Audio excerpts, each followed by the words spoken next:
বাংলাদেশ রাষ্ট্র সংস্কার আন্দোলন রংপুর জেলা ও মহানগর কর্তৃক আয়োজিত আজকের এই আলোচনা সভা সম্মানিত সভাপতি, আমন্ত্রিত অতিথিবৃন্দ এবং সম্মানিত সুধী সবাইকে জানাচ্ছি আমাদের এই আলোচনা সভায় মূল প্রবন্ধ উপস্থাপন করবেন কনক রহমান, কৃষি বিষয়ক সম্পাদক, বাংলাদেশ রাষ্ট্র সংস্কার আন্দোলন।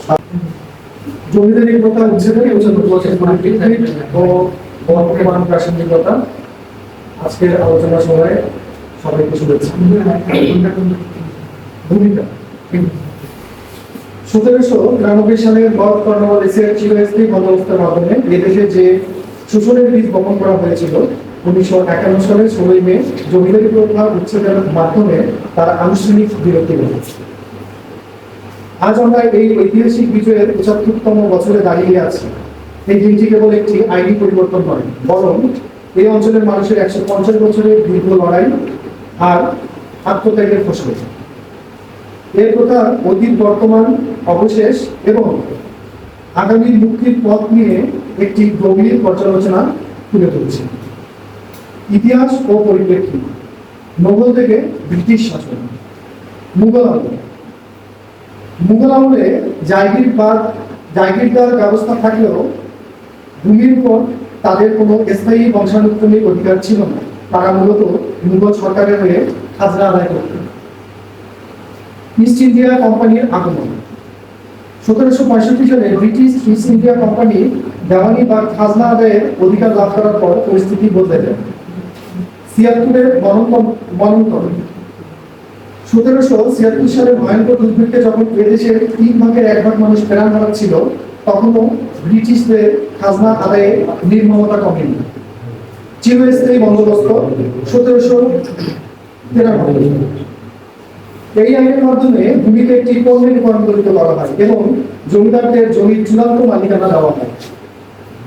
ফলে কৃষক তার চিরকালের অধিকার হারিয়ে নিজ ভূমিতেই প্রজা বা দাসে পরিণত হয়। উচ্ছেদের লড়াই ও দীর্ঘ সংগ্রাম, এই শোষণের বিরুদ্ধে এদেশের মানুষ বসে থাকেনি। 100 বছরের পর রূপ নিয়েছিল অসংখ্য গণবিদ্রোহ, কৃষক বিদ্রোহ, ফকির সন্ন্যাসী বিদ্রোহ থেকে শুরু করে ফরায়েজি আন্দোলন, নীল বিদ্রোহ এবং পরবর্তীকালে তেভাগা, নানকা ও টং আন্দোলনের মতো সংগ্রাম জমিদারি প্রথার ভিত কাঁপিয়ে দিয়েছিল। ঐতিহাসিক আত্মত্যাগ। ইলামিত্রের মতো বিপ্লবীদের উপর হওয়া অমনীষী নির্যাতন এবং রাজশাহীর খাপড়া ওয়ার্ডের কমিউনিস্ট বন্দীদের আত্মত্যাগ তৎকালীন সরকারের জমিদারি উচ্ছেদ করতে বাধ্য করেছিল। আইনি মুক্তি। 1950 সালে বিলটি পাশ হল এবং নানা আইনি জটিলতা কাটিয়ে 1951 সালের 16 মে এটি কার্যকর হয়, যা প্রজা থেকে নাগরিক হওয়ার প্রথম আইনি দুয়ার খুলে দেয়। বর্তমান প্রাসঙ্গিকতা। সমাজ ও রাষ্ট্রে জমিদারি প্রথার ফসিল কাগজে কলমে জমিদারি বিলুপ্ত হলেও এর অবশিষ্টাংশ আজও আমাদের সমাজ, রাজনীতি ও মনস্তত্ত্বে প্রবলভাবে বিদ্যমান। জমিদারি প্রথার আধুনিক রূপ। আমলাতান্ত্রিক জমিদারি। ব্রিটিশদের তৈরি কালেক্টর বা ডিসি পদটি আজও প্রায় অপরিবর্তিত। অনেক ক্ষেত্রেই আমাদের মানসিকতায় সেই প্রভু প্রজা সম্পর্কের রেশ রয়ে গেছে, যেখানে তারা জনগণের কাছে জবাবদিহিতার ঊর্ধ্বে থাকতে চান। ঘাট, হাট ও ইজারাদারি। বর্তমানে হাট বাজার, জলমহল বা ফেরিঘাটের ইজারাদারি ব্যবস্থা আসলে জমিদারি শোষণেরই আধুনিক সংস্করণ। ইজারাদাররা পুরোনো দিনের লাঠিয়াল বা পেয়াদার মতোই সাধারণ মানুষের উপর আধিপত্য বিস্তার করে। সংস্কৃতি ও রাজনীতি। রাজনৈতিক সংস্কৃতিতে আজও লাঠিয়াল বা ক্যাডার বাহিনীর দাপট দেখা যায়। রাজনীতিবিদরা অনেক সময় সেবকের পরিবর্তে শাসকের ভূমিকায় অবতীর্ণ হন এবং নাগরিকের মর্যাদা ক্ষুণ্ণ করেন। অর্থনৈতিক শোষণ। আধুনিক রাষ্ট্রে কর বা ট্যাক্স দেওয়ার কথা উন্নয়নের জন্য, কিন্তু বর্তমান জীবন রক্ষাকারী সামগ্রী যেমন ইনহেলার, এর উপরেও যেভাবে করের বোঝা চাপানো হয়, বিজ্ঞানীরা একে আধুনিক খাজনা বা শোষণের নামান্তর হিসেবে দেখছেন। সমাধানের পথ। নাগরিকের রাষ্ট্রের রূপান্তর এর আমলাতান্ত্রিক এবং সাংস্কৃতিক জমিদারি থেকে সম্পূর্ণ মুক্তির জন্য প্রয়োজন অভিনন্দের কিছু কাঠামোগত সংস্কার।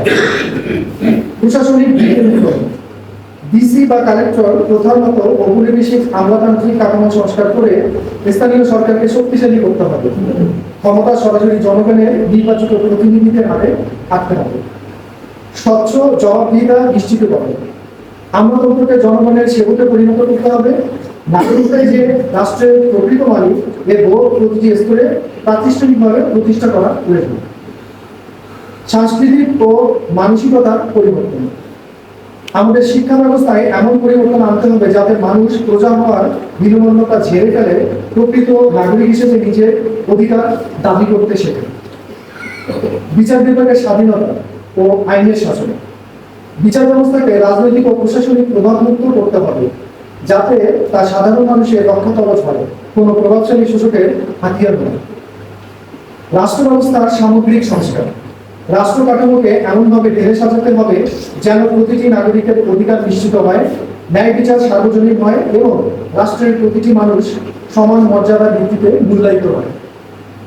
পরিশেষে আমাদের পূর্বপুরুষেরা যদি 150 বছর লড়াই করে ব্রিটিশদের তৈরি শক্তিশালী জমিদারি ব্যবস্থা উচ্ছেদ করতে পারেন, তবে আজকের এই আধুনিক আমলাতান্ত্রিক এবং সাংস্কৃতিক জমিদারি উচ্ছেদ করা আমাদের প্রজন্মের জন্য অসম্ভব কিছু নয়।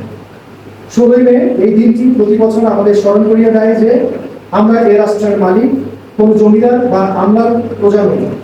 জমিদারি প্রথা উচ্ছেদের 75 বছরে আমাদের দৃঢ় অঙ্গীকার হল রাষ্ট্র হবে কেবল জনগণের, যেখানে সেবা হবে নাগরিক অধিকার, কোনো করুণা বা দয়া নেই। ধন্যবাদ সবাইকে।